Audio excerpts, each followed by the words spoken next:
Hello, my name's Richard Murgatroyd. I'm a local councillor and chair of Co-operative Care, Combe Valley. And thanks for taking the time to look at our exciting Community Co-operative Care project. So we're based here in the beautiful Combe Valley, West Yorkshire.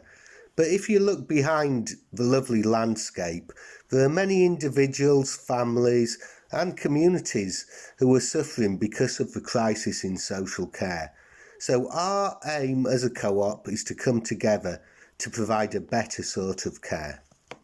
We are a group of local people drawn from a wide range of backgrounds, and what unites us is a determination to do something practical to help the most vulnerable in our community.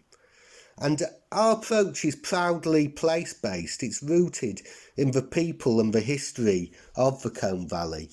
And part of that history is a proud tradition of cooperation to meet local needs. And that's what we intend to do. Good home care requires a collective effort by all the different groups involved. And our multi-stakeholder cooperative approach and vision therefore aims to improve outcomes for all the different people delivering and receiving care. So that's service users and their families, the professional care staff, but also members of the wider community who we're going to seek to involve as volunteers.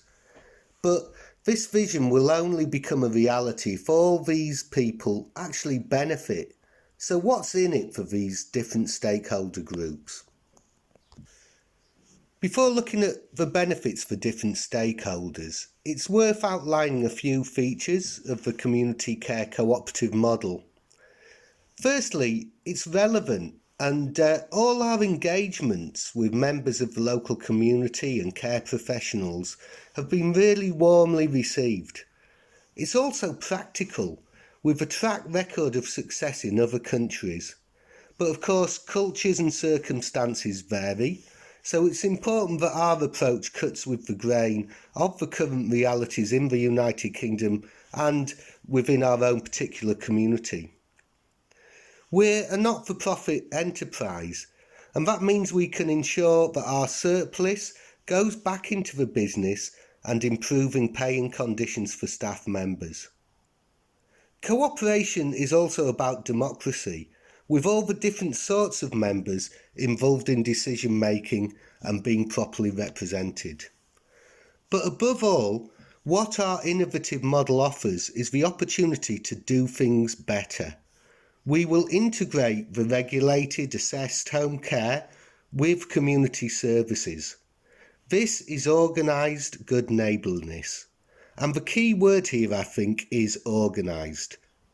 And the service will be delivered through our cooperative care store. When talking with the community, we found that when people heard the word cooperative, they immediately thought of their local co-op store. So we decided to go with this and came up with the idea of a cooperative care store.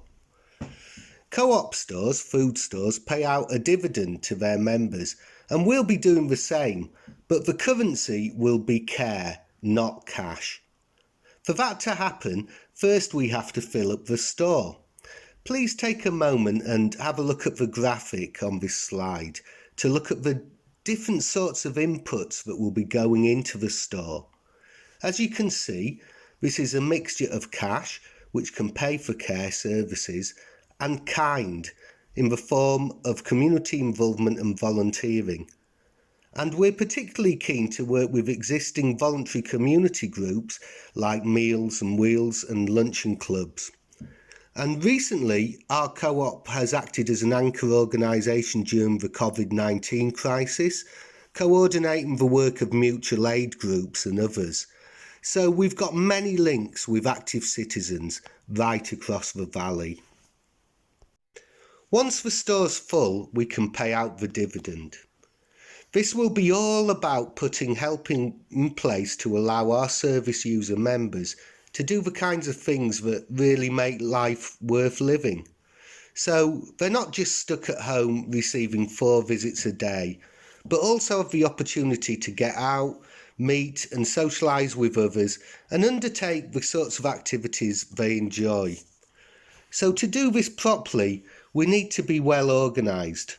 And again, please take a moment to have a look at the graphic on this slide.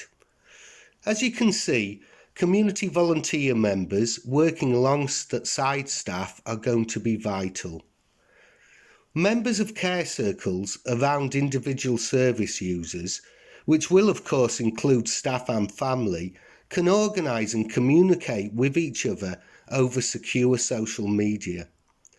So if a person receiving care has some sort of crisis, maybe just needs a bottle of milk, or is maybe just feeling a bit down and could do with a bit of company, this information can be shared among members of the care circle.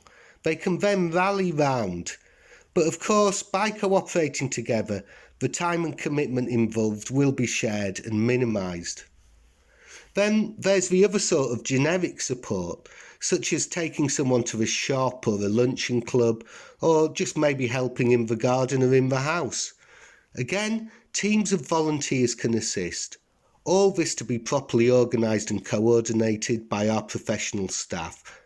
For service users and their families, our model of cooperative care has real and obvious benefits.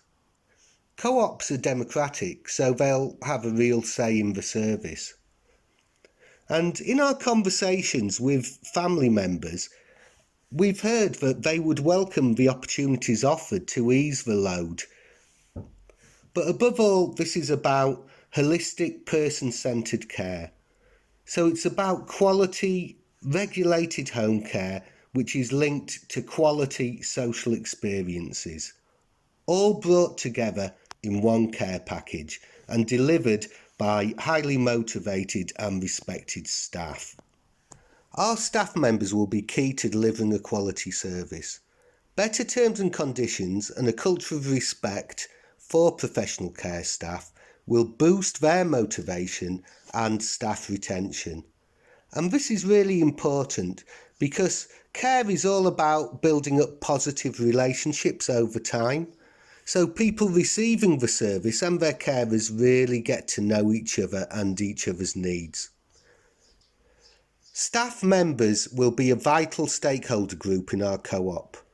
Too often they're not paid properly and not treated with the respect they deserve as professionals. In our co-op, they will be. The COVID-19 crisis revealed the potential power of good neighbourliness right throughout the UK, and as we build back better, we need to try and keep that going.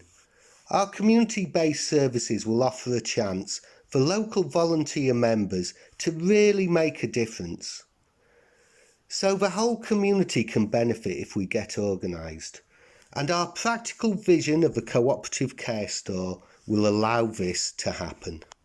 If you like what you've seen and heard here and think it could work in your own community, please get in touch. We're committed to building a network of sister care co-ops that can federate together. This will help us by cutting our costs, but in return we can help you by providing advice and support as far as possible.